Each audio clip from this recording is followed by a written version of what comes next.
vez más a este video Aprendiendo y Compartiendo. Soy Nachito Hijo, recordando de mi gente de la comarca Nueve Buglé, gente bella, trabajadora, honrada, sabia e inteligente, que vela por la conservación y divulgación de su cultura, costumbre, tradición, historia, religión, anhelo y esperanzas dentro de la multiculturalidad de nuestra nación.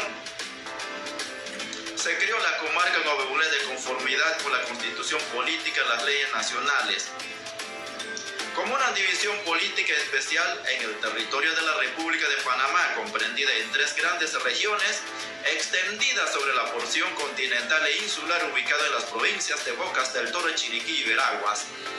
Dice que su organización, funcionamiento y administración están sujetos al régimen especial establecido en la Constitución Política y demás leyes de la República.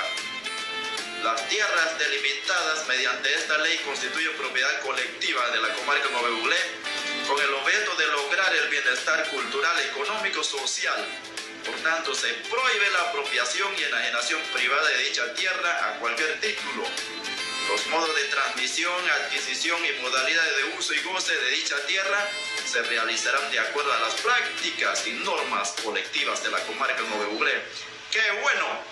¡Arriba, mi gente de la comarca Nueve Buglé! Les saluda Nachito Hijo. Será hasta el próximo.